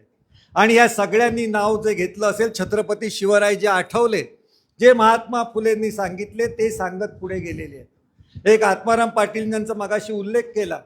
त्यांनी तर शिवरायांचं वर्णन असंच महात्मा फुलेंसारखं केलेलं आहे की कमीत कमी शब्दांमध्ये छत्रपती शिवराय कसे होते ते सांगितलेले. त्याचप्रमाणे त्यांनी जसं शिवरायांचं वर्णन केलं तसंच विठ्ठल रामजी शिंदे की ज्यांनी महात्मा फुलेंचं वर्णन केलेलं आहे, त्यांनी म्हटलेलं आहे सत्याचा पालनवाला. 8 ओळीमध्ये अपूर्ण महात्मा फुले सांगितलेले की आजच्या राजकर्त्यांनी, समाजकर्त्यांनी किंवा आपण त्याचे लाभार्थी आहोत त्या सगळ्यांनी हे 8 ओळी लक्षात ठेवल्या पाहिजे. सत्याचा पालनवाला हा धन्य ज्योतिबा झाला, पतितांचा पालनवाला हा धन्य महात्मा झाला. त्यांनी पुढे काय म्हटलंय, जन्माचा मालाकार. मालाकार म्हणजे अक्षरमाला. नाही तर हे शब्द कळले नाही तर लोकांना वाटेल मालाकार म्हणजे जपजाप्य करणाऱ्या माळा वेळा की काय. तर ते शब्द नीट, जन्माचा मालाकार, कर्माची खडी तलवार. शब्दांवरती त्यांची जबरदस्त पकड होती. तुम्ही त्यांचे अखंड वाचले तर लक्षात येतील की काय ताकद होती. तर जन्माचा मालाकार, कर्माची खडी तलवार. ते विचारवंत होते पण कृतिशील होते. त्यामुळे मारायला आलेली माणसं सुद्धा ते बदलवू शकले. अनेक घटनांमध्ये ते पुढे आहेत. जनतेचा जागा शेर, कायम जनतेसाठी लढलेला सिंह आहे. जनतेचा जागा शेर, त्या समक कोण तो बोला, सत्याचा पालनवाला. आणि पुढे म्हटलेलं आहे जे आपण लक्षात ठेवलं पाहिजे. कोणी शिकून शहाणे ठरले, कोणी शिकून शहाणे ठरले, कोणी विकून पुढारी बनले. झालं बघितलं ना 2014 पासून कोण कुठे जातं ते विकले गेलेले आहेत. कोणी शिकून शहाणे ठरले, कोणी शिकून शहाणे ठरले, कोणी विकून पुढारी बनले, कोणी भकून महात्मे झाले. मोठमोठे फक्त हे प्रवचनं करतात आणि महात्मा म्हणून मग त्यांची देवळं बांधली जातात. ते हरामखोर नाही आहेत, हा वेगळे आहेत. कोणी भकून महात्मे झाले, परी साधा सेवक विरळा, सत्याचा पालनवाला तो धन्य ज्योतिबा झाला. विठ्ठल रामजी शिंदे ज्यांनी त्यांच्यापासून कर्तृत्वाने स्वतःचं कर्तृत्व गाजवलं, त्या माणसांनी त्यांचं केलेलं वर्णन त्याच्या पुढे आपण किती करणार? आपण जर करायचं असेल तर मला असं वाटतं की त्यांचे आपण लाभार्थी आहोत. अंधश्रद्धेपासून दूर राहिलं पाहिजे. अनेक लोक म्हणतात की श्रद्धा आणि अंधश्रद्धामध्ये पुसट रेष आहे. पुसट बिसट काय नाही आहे. माणूस जे ते म्हण अशा उगीच आले नाहीत की करून करून भागले आणि देवपूजाला लागले. हे काय आपल्या बोलीभाषेतल्या म्हणी आहेत. ज्यांना काय दुसरं काय करायचं नसतं ना, ते हे धंदे करतात. त्यामुळे सत्संगाला माणूस गेलेला चांगला असतो असं अजिबात समजू नका. भानगडीचा एरिया आहे. मी त्याच्यावरती बोलेल तर खूप गमती जमती आहेत माझ्याकडे. पण तुम्ही त्याची काय म्हणतात परीक्षा घेऊ नका. लांब राहा. जे आहे घडतं येऊ शकतं. या सृष्टीमध्ये जे आहे ते जसंच्या तसंच घडणार. किंवा कुंडलीतल्या ग्रहांपेक्षा आणि आकाशातल्या ग्रहांपेक्षा मनाचा निग्रह सर्वश्रेष्ठ असतो. तो तुम्ही बाळगा. तर तुम्हाला महात्मा फुले तो मनाचा निग्रह आहे त्यांच्या, की मला आहे ते सगळं बदलून टाकायचं, चेंज करायचं. एवढीशी मुंगी तिला अक्कल ती केवढी हो. चिरडली तर रक्त येत नाही. तिला मेंदू आहे की नाही माहिती आहे का आपल्याला? तिचं रक्त दिसत नाही तर मेंदू काय दिसणार? परंतु आमचे अभिजित शिंदे आहे, त्यांना विचारलं साखरेचा डबा तुम्हाला माहिती आहे का? ते म्हणतील बायकोला विचार म्हणून. तर मुंगी जी आहे ती गुरुकुलात जात नाही, ती प्रवचनाला जात नाही, तिला गुगल मॅप वाचता येत नाही, काही येत नाही. ती अभिजित शिंदेचं घर शोधते, घरामधला किचनचा भाग शोधते, किचनमधला साखरेचा डबा शोधते, डब्यात शिरण्याचा मार्गही शोधते. आणि मग काय करते? ती साखरेला तोंड लावत नाही, ती परत मागे येते त्याच रस्त्याने आणि लाखो मुंग्यांना घेऊन येते आणि एका रात्रीत शिंदेंचा साखरेचा डबा अर्धा फस्त करते. आपण मुंगीच्या अकलेनी जरी चाललो ना तरी आपल्या आयुष्यातला गोडवा आपल्याला समजू शकतो. जे पायानी चालतात ते अंतर कापतात, जे डोक्यानी चालतात ते ध्येय गाठतात. मुंगीचं ध्येय ठरलेलं आहे. मुंगीचं ध्येय ठरलेलं आहे की मला साखरच खायची आहे. आपलं ध्येय ठरत नाही. आपलं ध्येय ठरवण्यासाठी तुझा कुठला तरी एक मार्गदर्शक लागतो, मोटिवेशनल गुरु लागतो, गुरुचा आशीर्वाद लागतो, अवतारी पुरुषांचं दर्शन घ्यावं लागतं. अरे त्यांना नाही धड चाला साल्यांना, त्यांच्या चांगल्या जाग्यावर नाही, ते काठ्या काय काय काय वापरतात. तर ते काय आपल्याला उष्णजोल देऊन आपल्याला कामधंद्याला लावतील. ह्या धंद्यापासून सगळं बाजूला जा. ह्यापासून बाहेर गेलं पाहिजे आपल्याला. हेच तर आपल्याला शिकायचं ना. आपण मुंगीच्या अकलेनी जरी चाललो तरी आपल्याला आपलं ध्येय ठरवता येईल आणि ध्येय गाठता येईल.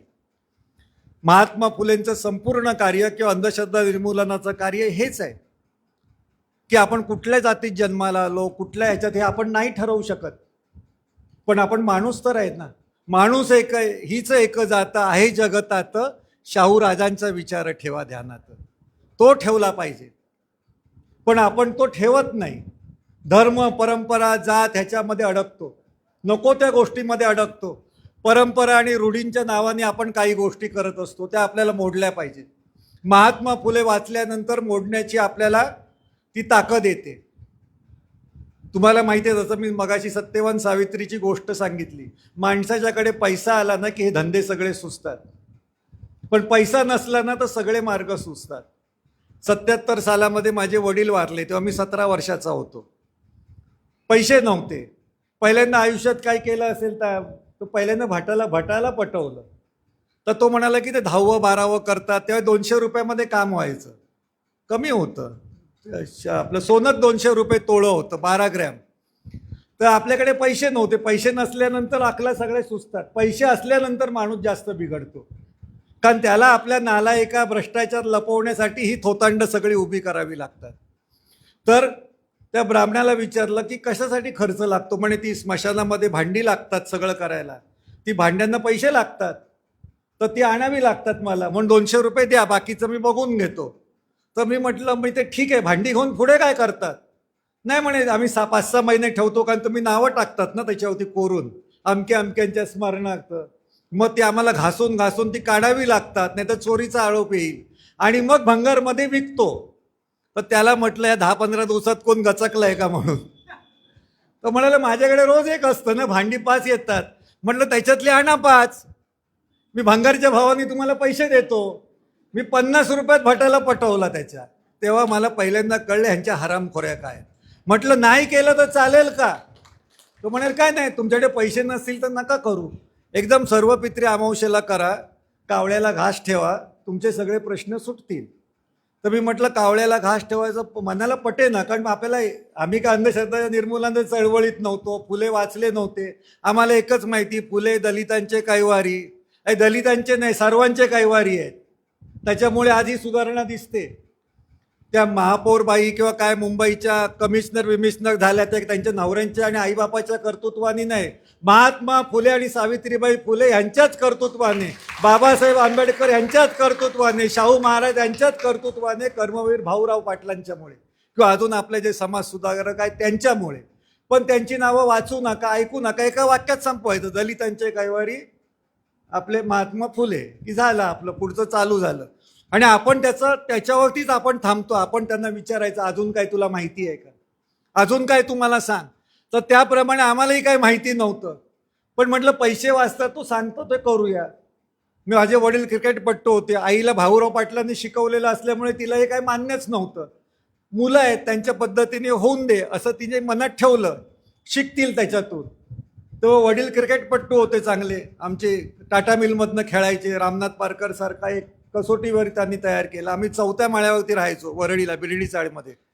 तर बॅट काढली, ती बॅट बांधली खिडकीला, घास ठेवला, काय घरी केलेलं होतं ते ठेवलं, आणि बघायला लागलो की आता त्यांनी सांगितलं होतं सर्व पित्री अमावस्येला सगळी पित्रं येतात, तुमचे आजोबा येतील, आजोबांचे आजोबा, आणि त्याच्यावर तुमचे वडील पण येतील.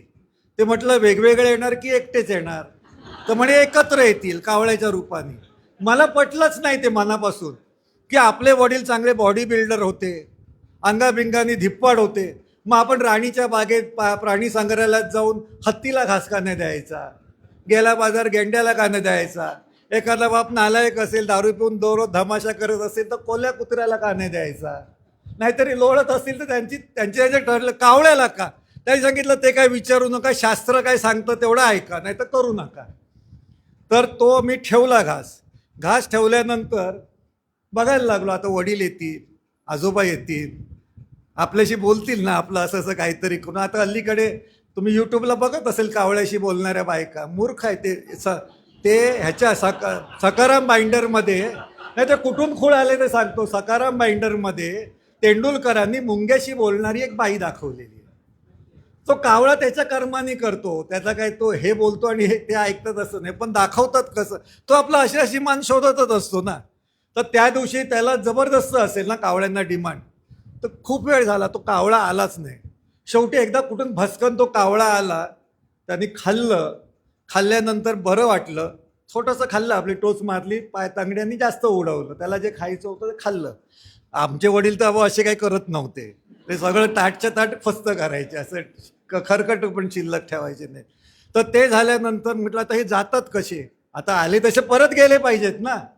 तो कावळा उडाला, समोरच्या इथे भोसले होते त्यांचा घास खाल्ला, बाजूला मोरे होते त्यांचा घास खाल्ला, त्याच्या बाजूला पाटील होते त्यांचा घास खाल्ला.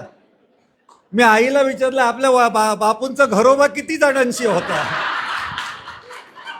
असले झाले आपण हरामखोर. आपल्याला काय महात्मा फुले कळले, आम्ही महात्मा फुले कळले असं काही झालं नाही. मी आपली गोष्ट सांगितलं, मी म्हणाल की हे आतले धंदे करत बसले काय, पण ते नीट सांगता येत नाही. ते अशा पद्धतीने सांगितलं की बरं असतं. ते खोटं सांगण्यापेक्षा खरं असं घडतं, आपल्या मनात येतात ना प्रश्न, ते हे असं अजिबात घडलेलं नाही, असं घडून देऊ नका, नाही तर म्हणेल महाराजांनी जे करून करून भागले, असं काही नाही आहे. सगळे आपण अंधश्रद्धेचेच बळी आहोत. वाईट असं वाटतं की आपण जन्माला येतो, की चांगले विचार चांगले संस्कार घेऊन येतो, पण ते विद्रूप करण्याचं काम इकडची समाज व्यवस्था करते, जात धर्म संस्कृती यांच्या नावाने करते, आणि त्याच्यावरती हल्ले करण्याचं काम महात्मा फुलेंनी केलेलं आहे, अनेक शाहिरांनी केलेलं आहे, अनेक संतांनी केलेलं आहे, सुधारकांनी केलेलं आहे. त्याचं वाचन केलं पाहिजे. मला असं वाटतं ते पोथीमधनं काहीच मिळत नाही, भानगडीच आहेत सगळ्या, काय खरं काय नाही आहे. कोण कोणाची बायको कोणावर पळाली, भानगडी झालं, युद्ध झालं, आहे काय दुसरं, खोतांड आहेत सगळी. अगस्त्य ऋषींना समुद्राचा राग आला, पुराण कथा आहे ना, त्या समुद्राचा राग आला. त्यांना असं वाटलं आता आपली तपस्या भंग झाली. एकदा दोनदा झालं, तपस्येला अडथळा आणला, राग आला मुनींना. त्यांनी अख्खा समुद्रच पिऊन टाकला, अख्खा समुद्र पिऊन टाकला. आणि ते ऋषीमुनी म्हणजे कर्मठ ब्राह्मण असल्यामुळे ते मासे बिसे घेतले नाही पोटात, ते तडफडायला लागले तिथे पाणी नाही म्हटल्यानंतर. मग ते विनंती करायला आले, अगस्ती मुनी असं काही करू नका, आम्ही जलचर आहोत, आम्हाला पोहण्यासाठी जल लागतं, तर कसंही करा समुद्र सोडा. ते म्हणाले अजिबात सोडणार नाही म्हणून. अनेक विनंती केली. मग शेवटी कासवाने म्हणजे कुर्मा अवतार ना, मत्स्य अवताराचं ऐकलं नाही. मग त्यांनी शेवटी त्या कुर्माचा ऐकलं, कारण तो विष्णूचा अवतार ना, जास्त जवळचा. तो ऐकल्यानंतर त्यांनी सांगितलं की आमच्या सगळ्यांचं हे समजून घ्या आणि समुद्र सोडा. आता सोडणं तोंडाने पाणी पिता येतं, सोडलं कुठून पाहिजे. त्या पद्धतीने त्यांनी सोडला, त्यापासून समुद्र खारट झाला. आता हेच काम तो हरामखोर अशोक खरात करत होता ना. आपल्याला काय प्यायचं आहे ना पाणी, डुबक्या मारा पाणी प्या, तीर्थ घ्या पाणी प्या. ह्या सगळ्यावरती महात्मा फुलेंनी प्रहार केलेले. पण आपण हट्टी, समाज हट्टी इतका आहे, तो 150-200 वर्ष काय सुधारायला मागत नाही. आणि शरमही वाटत नाही हो. घटना उघडी पडल्यानंतर मग शरम वाटायला लागते आणि मग लोक तोंड लपवायला लागतात. अशांचे पडदाफाड केला पाहिजे. आणि ते काम अंधश्रद्धा निर्मूलन करते, तुम्ही आम्ही सगळी लोक आपण करतात, वेगवेगळ्या संस्था. पण आपले श्रम कमी पडत आहेत, कारण आपण तरुणांपर्यंत जात नाही, आपण ते बाइंड करत नाही, म्हणजे दुसऱ्याला बाउंड करत नाही, देत नाही, ट्रान्सफर करत नाही. बॅटन करतं तसं करतात आणि बॉन्डिंग करतात, तसं केलं पाहिजे. मी सांगितलेले किस्से मुद्दामून आहे, एवढे 2 सांगा किस्से. एक कावळ्याचा सांगा आणि आधीचा कुठला तरी एक मी सांगितला मुंगीचा, छोटं मुंगी. आणि त्याच्या आधी पण एक मी सांगितला. तुमची टेस्ट घेतोय, तुमचं लक्षात आहे का तुम्ही आता हास्याचा काय. ह्या ज्या गोष्टी आहेत ह्या लोकांपर्यंत पोचवा. गोष्टी खूप ताकदीच्या. आणि सत्यशोधक चळवळीमध्ये महात्मा फुलेंच्या ह्या गोष्टी सांगितल्या जात होत्या. त्या गोष्टीतून तशा पद्धतीचा विचार पेरला जात होता. हे जे अभिजित शिंदे आहेत, त्यांचे वडील सुरेश शिंदे आणि त्यांचे आजोबा केशवराव विचारे आणि त्यांचे मुलगा लक्ष्मणराव विचारे. ह्या लक्ष्मणराव विचारे 90 वर्षाचे असताना मी त्यांना विचारलं, सत्यशोधक चळवळीचं काम कसं करायचे, कशा पद्धतीने जायचं, महात्मा फुल्यांचे विचार तुम्ही कसे पोचवायचे. छोट्या पुस्तका काढून, छोटी माहिती देऊन त्या पुस्तिका पोचवायच्या. आणखीन स्वाध्यायाचा एक कार्यक्रम होता, जे आता सत्संगवाले करतात, तो स्वाध्याय आपल्याकडे होता. आणि गोष्टी सांगायची. त्याच्यातली एक गोष्ट सांगतो. एक सुशिक्षित जोडपं होतं, त्यांचं लव्ह मॅरेज झालं. अरेंज मॅरेजपेक्षा लव्ह मॅरेज हे कधीही चांगलं. लग्न केल्यानंतर प्रेम करण्यापेक्षा आधी प्रेम करा आणि मग लग्न करा. का लग्न म्हणजे अंधारातली उडी आहे दरीतली, त्याला जर प्रेमाचं पॅरिशूट असेल ना तर कपाळ मोक्ष तरी होत नाही. हे माझं वाक्य, दुसरं कोणाचं. तर त्यांनी असे जोडपं होतं, त्यांचा प्रेम विवाह झाला होता, घरच्यांच्या नाखुशीने झाला होता, पण शेवटी दोघंही उच्च शिक्षित होते. त्यांनी त्या मुलीला सगळं नीट पटवलं होतं की तुझे विचार जरा थोडेसे मोड आणि जशी माझी आई सांगते, वडील सांगतात तसं ऐक. तू ते सगळं मानत नाही, देव धर्म काय नाही, पण थोड्या दिवसासाठी मानायला हरकत काय. त्यांनी हनीमूनसाठी तर तिकीट आधीच काढून ठेवलं होतं. गावाच्या मध्ये जायचं, आईवडिलांच्या पाया पडायच्या. आईवडिलांनी सांगितलं 4 लोकांच्या पाया पडले पाहिजेत. मग ते नालायक का असे नाका, पाया पडलं पाहिजे नियमानुसार. त्याची आपण तपासणी करत नाही ना. काय माणसं भाईताड असतात तुम्हाला माहिती आहेत काय. ती काय काय उद्योग करतात, पण नशिबाला तो सासरा आलेला असतो, दीर आलेला असतो, लांबचा जवळचा कुठला, पाया पडावं लागतं. तर त्याप्रमाणे तिने सासूबाईंनी सांगितलं 2 दिवस इथे राहा, देवकार्य सगळं करा आणि मग जा. तर तिने नवऱ्याला सांगितलं की काय मी मानणं नाही मला. ते म्हणे आपलं काय ठरलेलं आहे, थोडे 4 दिवस हो म्हणायचं, एकदा करायचं आणि मोकळं व्हायचं. मग तिने सांगितलं की झालं तुमचं आता सगळं, उद्या तुम्ही निघणार आहात, आमचं शंकराचं देऊळ आहे तिथे आपण त्या देवळात जाऊया आणि देवाची पूजा करा आणि मग तुमचं काय ते तुमच्या पद्धतीने होऊया. ती देवळामध्ये गेली. देवळामध्ये गेल्यानंतर सासू आणखीन ही PhD झालेली, सायन्स टेम्परामेंट असलेली, आणि सासू ही पूर्ण रूढीवादी. तर तिने सांगितलं देवळात जाऊया. तर गेल्यानंतर देवळाच्या दारावरती 2 मोठे सिंह होते जे सगळीकडे असतात. ते सिंह बघितले, जवळ आल्यानंतर ही जी मुलगी होती, विद्यार्थी आपलं सून होती, ती एकदम किंचाळली, ओ सासूबाई सासूबाई. ते सिंह अंगावरती येतात, मला खाऊन टाकतील. तू म्हणाली एवढी शिकलेली तू, कळतं की दगडाचे सिंह आहे, घाबरतेस काय? काय नाही करत ते, असून दे, काय घाबरू नका. पुढे आल्यानंतर देवळात पाऊल टाकल्यानंतर पटकन तिथे ते कासव लागलं चांदीचं. तर सासूने हात लावला, नमस्कार केला. तशी ती म्हणाली मी नाही लावणार, मला भीती वाटते, ते एकदम अंगावर आलं तर किळसवाणी वाटतं. काय एवढी शिकलेली, स्वतःला समजते, ती चांदी आहे, ओळखता येत नाही काय? चांदीच आहे ते, काय खरं आहे का खोटं आहे ते सगळं? पुढे नंदी आहे, नंदीच्या मागून शेपटाकडनं हात लावायला लागली. सासूबाई अजिबात हात लावू नका, तो नंदी उठेल. तर म्हणाले की काय असं? सासूबाई म्हणाली की ते पहिलं आधीचं दगडाचं आहे, ते काही खरं नाही. पुढे आल्यानंतर देवळात आल्यानंतर तिथे शिवलिंग होते. सासूनी पाया पडल्या आणि सुनेला सांगितले पाया पड, म्हणजे अजिबात पडणार नाही. तर का? दगडाचं आहे ते, ते कुठे खरं आहे? बाहेरचं तिन्ही खोटं आणि आतलं खरं कसं? पण ती सासू जी होती ती हुशार होती. तिने म्हणाली की सून सांगते ते आपलं बरोबर आहे. तिने सांगितलं आयुष्यभर मी येड्यासारखं केलं, तूच माझी सासू म्हणून आली असती तर मी सुधारली असती वेळेत. आपल्याकडे सुधारणा अशी होते. छोटीशी कथा आहे पण ताकद किती आहे. हे काम महात्मा फुलेंनी केलेलं आहे, हे काम सावित्रीबाई फुलेंनी केले, जे आज ND पाटलांपर्यंत आलेलं आहे. ताई माईसाहेब पण करतात ते, तुम्ही सगळे जे करतायत ते. मला असं वाटतं की ते आपण जपलं पाहिजे आणि ते जपून जर जायचं असेल. महात्मा फुलेंची 200वी जयंती आहे. 200वी काय 2000 वर्ष होत राहणारी आणि अनंत काळ होत राहणार, त्याला काही काळ नाही आहे. कारण ते मूळ आहे, ते खोटं कसं ठरेल? सत्तेनी संपत्ती जमवता येते, सत्तेमुळे वर्तमान बदलता येतो, पण सत्तेनी कधी सत्य बदलता येत नाही. हे सत्य जे आपण पहिलं जाणायची आपल्याला सवय लागली, पण त्या सत्याचा आग्रह महात्मा फुलेंनी केला. सत्य लपवता येतं, दडवता येतं, पण सत्य कधीही संपवता येत नाही. सत्यावरती संधीचा थोडा जरी प्रकाश पडला तर त्या प्रकाशाची ताकद असते आसमंत उजळून टाकायची. आणि त्या आसमंत उजळून महात्मा फुलेंनी दाखवला, म्हणून आपल्याला अशी एकापेक्षा एक सरस भारतरत्न मिळालेली आहे.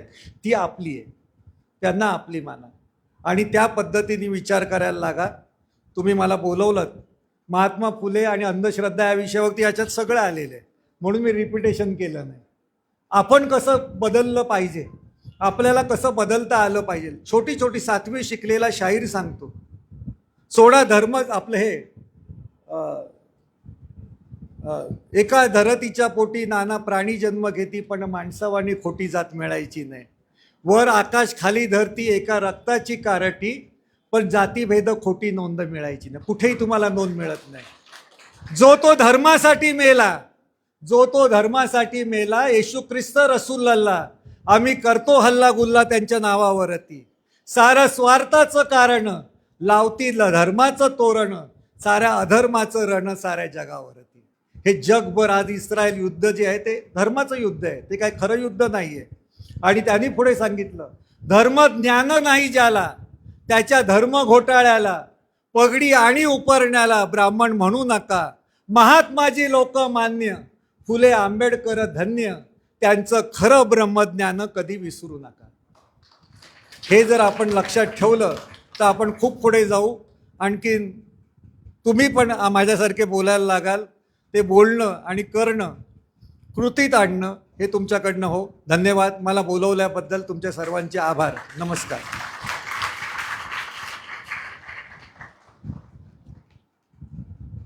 ध्येय गाठायचे असेल तर पायानं न चालता शुद्धीनं चालण्याची गरज आहे. महात्मा ज्योतिबा फुले वाचणे का गरजेचे आणि त्यांच्या विचारांची आजच्या काळाला, आजच्या समाजाला कशी गरज आहे हे अनेक दाखले देऊन या ठिकाणी स्पष्ट केलं. धन्यवाद सर. आजच्या या कार्यक्रमाचं महाराष्ट्रभर फेसबुक लाईव्ह प्रक्षेपण सुरू आहे आणि ते आणि प्रोग्राम विचाराचे सर्व कार्यकर्ते या कार्यक्रमात लाईव्ह जॉईन आहे. त्यानंतर आणि वार्तापत्राचे व्यवस्थापकीय संपादक राहुल थोरात एक निवेदन करतील.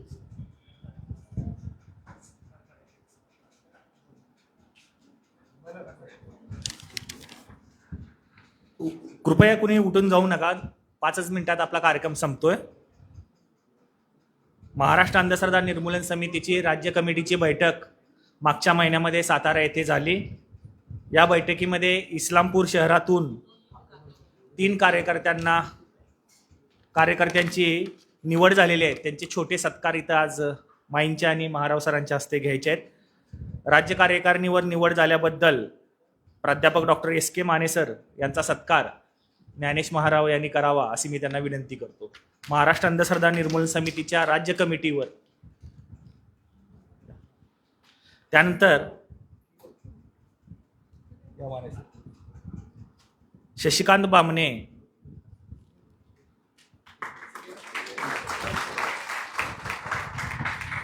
यानंतर शशिकांत बामणे यांची इस्लामपूरचे कार्याध्यक्ष म्हणून निवड झाली आहे. त्यांचाही सत्कार महाराव सरांनी करावा अशी मी त्यांना विनंती करतो. इस्लामपूर अंधश्रद्धा निर्मूलन समितीचे कार्याध्यक्ष म्हणून. आणि सर्वात महत्त्वाचा एक सत्कार आहे. आपल्या सगळ्यांना माहीत असेल की अंधश्रद्धा निर्मूलन समिती स्थापन झाल्यापासून समितीचे अध्यक्ष म्हणून प्राध्यापक डॉक्टर ND पाटील सर हे होते, अध्यक्ष होते. आणि कार्याध्यक्ष होते डॉक्टर नरेंद्र दाभोळकर. म्हणजे संघटना जेव्हा स्थापन झाली तेव्हापासूनची ही जोडी होती. ND सर गेल्यानंतर सरोजमाईंनी अनिसचं अध्यक्षपद स्वीकारलं आणि गेली 4-4.5 वर्ष त्यांच्या नेतृत्वाखाली अनिस ही संघटना काम करत होती. त्यांच्या काही वैयक्तिक कारणामुळे त्यांना आता पुढं हे अध्यक्षपद पुढे घेऊन जाता येणं शक्य नाही असं त्यांनी कळवलं. पण मार्गदर्शक म्हणून त्यांची निवड सर्व राज्य कार्यकारिणीनं केलेली आहे. आणि त्या आता अंधश्रद्धा निर्मूलन समितीच्या मुख्य मार्गदर्शका म्हणून काम पाहतील. मी त्यांचा सत्कार करण्याची विनंती ज्ञानेश महाराव सरांना करतो. राज्य कमिटीच्या वतीनं आणि इस्लामपूरमधील महात्मा फुले शिक्षण संस्था, ND पाटील प्रतिष्ठान या सगळ्यांच्या वतीनं माईंचा सत्कार मार्गदर्शिका झाल्याबद्दल आपण करत आहोत. माईंचा पाठिंबा आणि प्रेम असंच संघटनेच्या पाठीमागे राहावं ही इच्छा व्यक्त करतो आणि थांबतो.